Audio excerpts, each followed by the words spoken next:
उद्धव ठाकरेंनी मनोज जरांगे पाटील आणि मराठा समाजाला त्यांची जागा दाखवली असं का बोलण्यात येत आहे हे आपण आता बघू। नमस्कार मित्रांनो, माझं नाव गोपाल काळे आणि तुम्ही बघत आहात सेकंड ओपिनियन।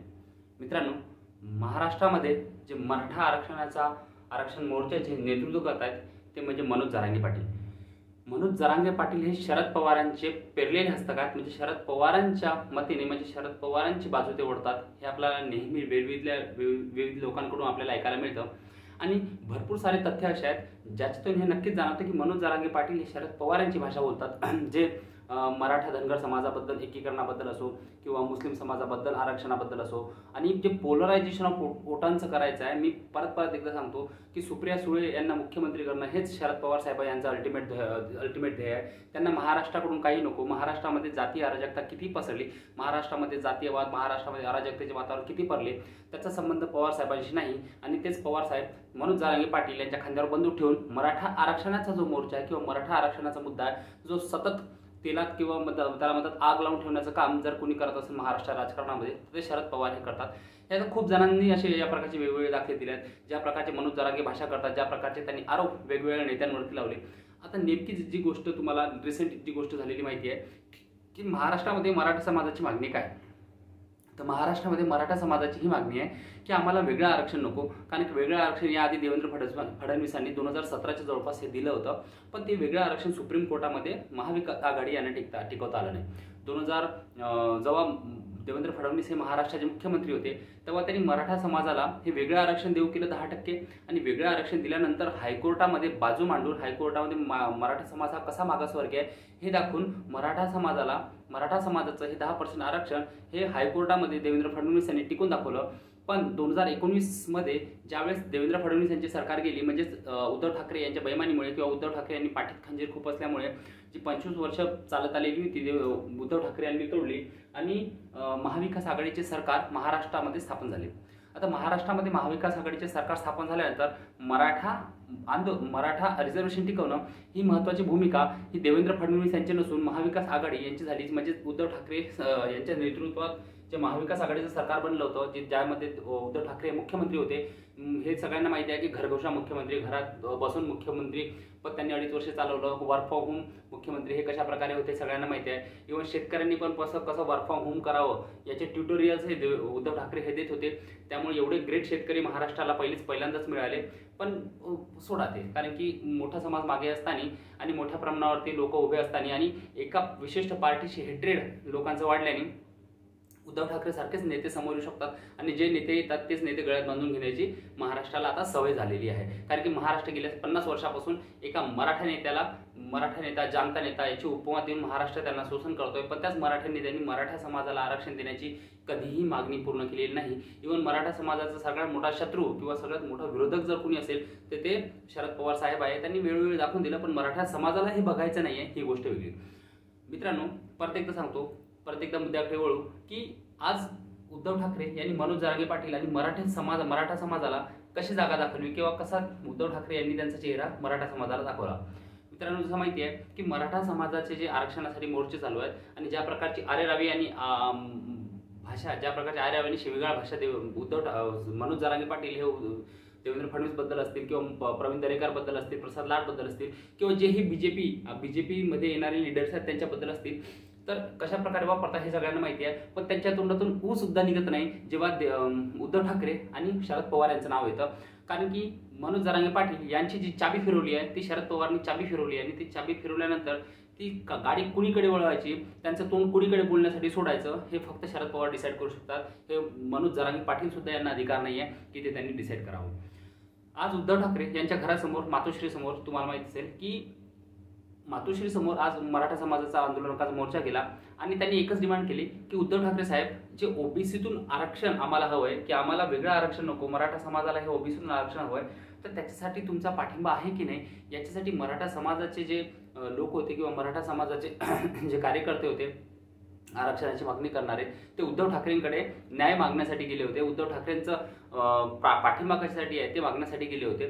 तर मित्रांनो, उद्धव ठाकरे यांनी त्या मराठा समाजाच्या प्रतिनिधींना म्हणजे मराठा रिझर्वेशनची मागणी करण्यासाठी गेलेल्या किंवा समर्थन मागणाऱ्या लोकांना भेटणं पण टाळलं। होय मित्रांनो, ह्याच उद्धव ठाकरेंनी मराठा समाजाला आणि मनोज जरांगे पाटील यांना जागा दाखवण्याचं काम केलं की बाबा मी तुम्हाला भेटत सुद्धा नाही, तुम्ही फक्त मला वोट करा. ज्या प्रकारे मुस्लिम ही वोट बँक काँग्रेसची आहे की आम्ही काही करू ना करू पण आम्ही वोट तुम्हालाच देऊ, त्या प्रकारचं मराठा समाजाला वोट बँक हे उद्धव ठाकरे आणि शरदचंद्र पवार आणि त्यांचे हस्तक मनोज जरांगे पाटील यांनी मराठा समाजाला करण्याचं काम केलेलं आहे असे वेगवेगळे लोक म्हणतात. मी म्हणत नाही. मनोज जरांगे पाटील हे मराठा आरक्षणाची मागणी करतात. हो नक्कीच त्यांच्या मागण्या ह्या दिवसांदिवस बदलत जातात आणि कशा प्रकारे शरद पवारांच्या फेवरमध्ये महाराष्ट्राचं ओपिनियन किंवा महाराष्ट्र जनतेचं किंवा मराठा समाजाचं मुस्लिम समाजाचं ध्रुवीकरण होईल या प्रकारची काळजी हे मनोज जरांगे पाटील शरद पवार साहेबांपेक्षा जास्त घेतात. कारण की सुप्रिया सुळे यांना मुख्यमंत्री बनवण्यासाठी मनोज जरांगे पाटील यांनी पानाचा विडा उखळ, जसं एका काळात तुम्हाला अफजल खान दौलत डोलत आला तुम्ही ऐकलं असेल, विडा उचलतो आणि मग छत्रपती शिवाजी महाराजांसोबत लढण्यासाठी जातो, त्याच प्रकारचा विडा मनोज जरांगे पाटील यांनी उचलला आणि सुप्रिया सुळेंना मीच मुख्यमंत्री करून दाखवेल आणि मराठा समाज, मुस्लिम समाज आणि इतर समाज यांची बेरणी ही शरद पवार साहेब यांच्या मागे मी उभी करेन महाविकास आघाडीमध्ये.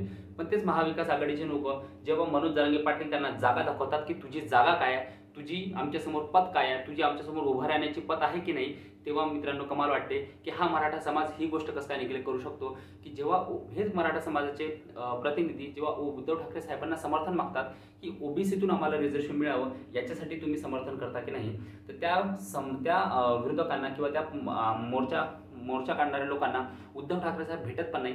आणि विशेष गोष्ट मित्रांनो, न भेटता लगेच त्यांना जेव्हा फोन येतो मराठा कार्यकर्ता का किंवा त्यांना वाटतं की मराठा समाजाचं वोट बँक दूर जाऊ शकतं, तेव्हा मित्रांनो प्रेस कॉन्फरन्स घेतात आणि प्रेस कॉन्फरन्समध्ये अशा प्रकारच्या गोष्टी करतात की नरेंद्र मोदी हे लहान होते, आता मोठे झाले, देव झाले, हे झाले, ते झाले. पण मित्रांनो ओबीसी समाजातून मराठा समाजाला रिझर्वेशन देईल या प्रकारची एक सुद्धा भाषा किंवा एक सुद्धा स्टेटमेंट उद्धव ठाकरे यांच्या तोंडातून आलेली नाही. म्हणजे हा मराठा समाज विधानसभेमध्ये 100% महाविकास आघाडीला मत करेल आणि ती महाविकास आघाडी परत रूल करेल. परत मराठा समाजाचा आरक्षणाला बिलकुल ही विषय पण निघणार नाही. कारण की मनोज जरांगे पाटील जे फक्त शरद पवारांची चाबी दिल्यामुळे घरातून बाहेर पडले, ती चाबी काढून घेतली की मनोज जरांगे पाटील हे शरद पवारांसमोर उभे पण राहू शकत नाही, हे आपल्या सगळ्यांना माहिती आहे. आणि हाच मराठा समाज शरद पाटील साहेब सत्तेत आल्यानंतर मराठा आरक्षणाची जी धार आहे ती पण कमी करेल. कारण की त्यांना माहिती आहे की आता मराठा समाजाचा सगळ्यात मोठा शत्रू आरक्षणाचा, रिझर्वेशनचा सत्तेमध्ये आम्ही आणून बसवलेला आहे. त्यामुळे मराठा समाजाला शरदचंद्र पवार साहेबांकडून आरक्षणाची मागणी करणं हेच चुकीचं आहे. कारण की सगळ्यांना माहिती आहे की शरद पवार साहेब हे ओबीसीतून आरक्षण मराठा समाजाला कधी देणारच नाही त्यात. ओके, तर मित्रांनो ही जेव्हा प्रेस कॉन्फरन्स उद्धव ठाकरेंनी घेतली तेव्हा त्यांनी म्हटलं की तुम्हाला राज्यात काही मिळणार नाही, तुम्हाला केंद्रातून मोदी सरकारला रिझर्वेशन मागावं लागेल आणि तुम्ही मागणी करा, मी तुमच्या समोर राहतो, मी तुमच्या पाठीशी उभा आहे. मित्रांनो यातून एक गोष्ट लक्षात येते की ज्या लोकसभेमध्ये मराठा समाजाने एकंदरीत मुसलमान मराठा समाजाने ज्या प्रकारे एकंदरीत वोट करून आणि मनोज जरांगे पाटील यांच्या आव्हानावरून महाविकास आघाडीला मत दिलं, तेव्हा तुम्हाला हे लक्षात नाही आलं उद्धव ठाकरे साहेब की बाबा मोदीचं आरक्षण देऊ शकतात तर मग मोदीला निवडून का नाही द्यायचं. तेव्हा तुम्ही आरक्षणाचं जे आंदोलन चालू होतं, मनोज जरांगे पाटील यांची जी आरेरावीची भाषा सुरू होती, याला पाडू त्याला पाडू, त्याच्या 5 पिढ्या याच्या 5 पिढ्या, याची आय घाल त्याची आय घाल, अशा प्रकारची जी भाषा चालू होती त्या भाषेला समर्थन करताना तेव्हा तुमच्या तोंडातून एक पण शब्द निघाला नाही की आम्ही मराठा समाजाला आरक्षण ओबीसीतून देऊ शकत नाही. तेव्हा तुम्ही चूप बसले आणि मनोज जरांगे पाटील यांच्या आव्हानाला प्रतिसाद देऊन मराठा समाजाने तुमच्याकडे एकतर्फे वोट केलं. तेव्हा तुम्हाला त्यांचे वोट छान वाटले, तेव्हा तुम्हाला हे वाटलं नाही की बाबा आम्ही तर प्रश्न सॉल्व्ह करू शकत नाही कारण की आमच्या ते केंद्रामध्ये सरकार बनणार नाही आहे. पण तुम्ही तो विचार न करता वोट्स त्यांचे घेतले आणि जेव्हा आता तुम्हाला परतफेड करायची वेळ आहे तेव्हा तुम्ही म्हणता की नरेंद्र मोदी हेच मराठा समाजाला आरक्षण देऊ शकतात. म्हणजे मी तर उद्धवस्त असं त्यांना संबोधलं जातं काही काळात. कारण की सगळ्या योजना बंद पाडण्याचं काम, स्टे करण्याचं काम हे फक्त उद्धव ठाकरे साहेबच करू शकतात. महाराष्ट्रातले भारतातले सगळ्यात बेस्ट चीफ मिनिस्टर त्यांना जो अवॉर्ड भेटला 17,000 लोकांनी मत करून.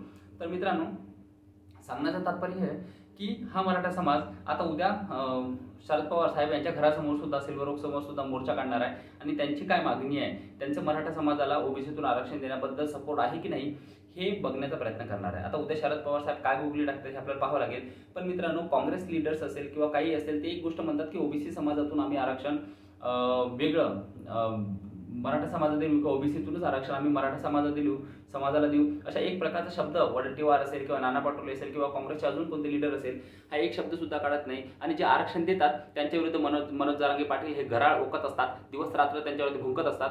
पण मित्रांनो हे शरद पवार जे मराठा समाजाला ओबीसीतून आरक्षण देण्याच्या मागणीच्या विरोधात आहे त्याविरुद्ध मनोज जरांगे एक सुद्धा शब्द बोलत नाही. आणि जेव्हा हे आंदोलक उद्धव ठाकरेच्या घरासमोर मोर्चा करत होते त्यावेळेस जरांगे पाटील हा शरद पवारांचा हस्तक माणूस जरांगे पाटील हा व्यक्ती बोलतो की हे दरेकर आणि देवेंद्र फडणवीस यांचं कारस्थान आहे. मित्रांनो, तुम्ही करता ते आरक्षणाची मागणी आणि जे दुसरे करतात ते कारस्थान. का बरं? कारण की तुम्हाला माहिती आहे आता बाण तिथपर्यंत जाऊन पोहोचला आहे की जे मराठा समाजाच्या आरक्षणाचे खरे शत्रू आहेत ते उद्धव ठाकरे असतील, शरदचंद्र पवार साहेब असतील, त्यांच्या घरापर्यंत गेलाय की तुम्ही ओबीसीतून आरक्षण देता का सांगा.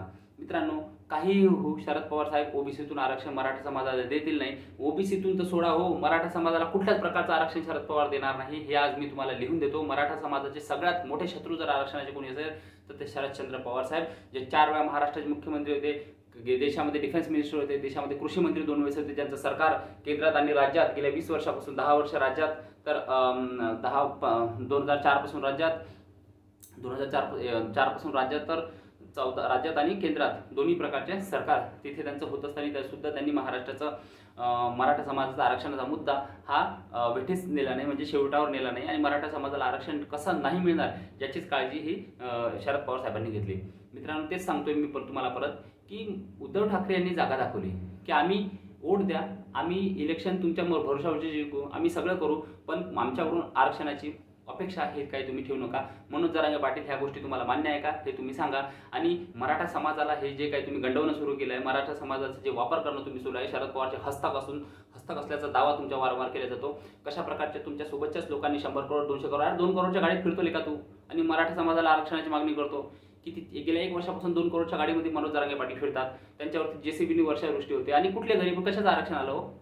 आरक्षण कुणाला पाहिजे नसतं. जो मराठा समाज मागासवर्गीय आहे, आज तुम्हाला माहिती असेल की ज्या प्रकारच्या जागांची भरती झाली आणि वेगळं मराठा आरक्षण दिलं, त्या वेगळ्या मराठा आरक्षणमध्ये पहिले जो ईडब्ल्यूएसचा कोटा होता त्यातून मराठा समाज लागायचा, त्यातून आता मुस्लिम समाज मोठ्या प्रमाणावर लागतोय कारण की मराठा समाजाला वेगळं आरक्षण दिलंय आणि हा ईडब्ल्यूएस पेक्षा मराठा समाजालाचं जे आरक्षण दिलंय त्याचा कट ऑफ हा जास्त झालाय कारण की मराठा समाज हा शिक्षणाच्या बाबतीत हा खूप समोर गेलेला आहे.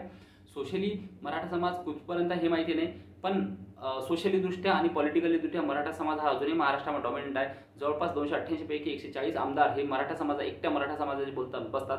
आज जवळपास 48 पैकी 26 खासदार हे मराठा समाज आहेत. पंचायत समिती, जिल्हा परिषद सदस्य जे काही असेल ते मराठा समाज, नगर परिषदा, जिल्हा नगर परिषदा, महापौर, महानगरपालिका हे सगळं तुमच्याकडे आहे. साखर कारखाने हे तुमच्याकडे आहे. तरी मराठा समाज गरीब कसा हे तुम्हाला लोकांना दाखवून द्यावं लागेल आणि ते दाखवण्यासाठी जे निकष शासनाचे देवेंद्र फडणवीस असेल, एकनाथ शिंदे असेल यांनी शासनाच्या निकषांनी जी अभ्यास कमिटी गठीत केली आहे त्या कमिटी समोर तुम्हाला हे प्रूव्ह करावं लागेल किंवा दाखवावं लागेल की हो मराठा समाज हा मागासवर्गीय आहे, आर्थिकदृष्ट्या असेल किंवा सोशलीरित्या असेल, तेव्हाच मराठा समाजाचं आरक्षण टिकू शकतं. ओबीसीतून आरक्षण ही कोणतीही पार्टी सरकारमध्ये आली तरी ओबीसीतून आरक्षण मराठा समाजाला देणार नाही.